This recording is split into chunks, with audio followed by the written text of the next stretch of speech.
friend! Let's study God's Word. So, ang didakin natin today is mercy. Ano ba ang mercy? Yung Bible verse natin is from Luke chapter 6 verse 37. Be merciful just as your Father is merciful. The storyteller today, or the writer of the story, is si Brother Randy Borromeo. So, before he came from Feast Makati, so hindi natin alam kung it's still existing because of the pandemic, if they still pursue yung Feast Makati. But before, he was one of the feast builder of Feast Makati.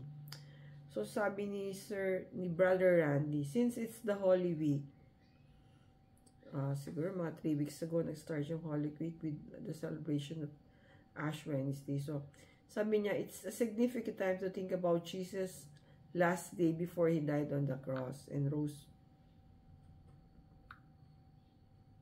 rose from the dead. Ayan.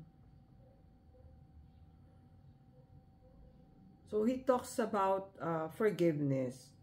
So today is a good day to practice being merciful, to forgive those who have wronged us, to overlook the offenses done against us. So this is, I know and understand, it's easier said than done, di ba? No? Especially kung yung sin towards us is big, destroyed us, or talagang make us feel bad about ourselves.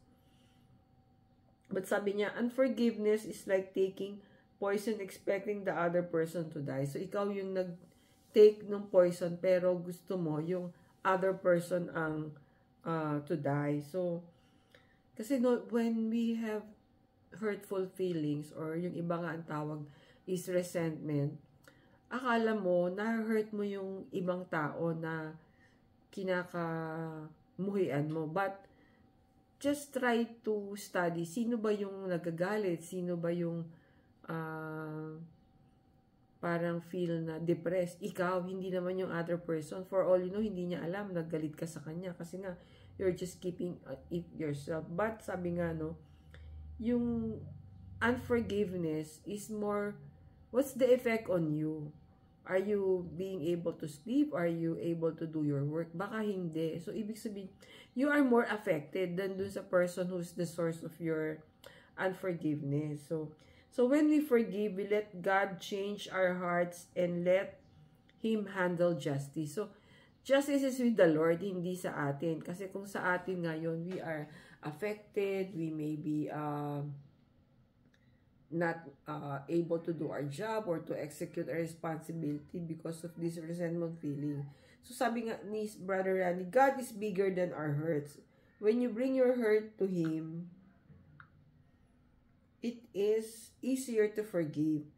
Forgiveness starts with the decision to be merciful.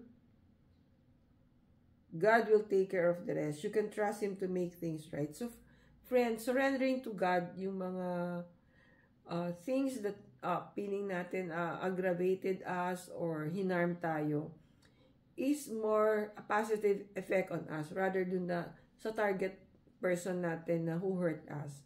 Kasi for all you know, He doesn't care anymore about us. Pero tayo, we still feel so hurt, so down, and so depressed. Pero siya, He does not care about us anymore. But since we're the one affected pa rin, so tayo yung nagsasuffer. Tayo yung may hurt feelings, tayo yung may resentment or unforgiveness. So, Brother Randy is asking us to be merciful of others who have hurt us. Yung more of yung effect nito sa atin more than the other person. Thank you for watching. See you in our next video.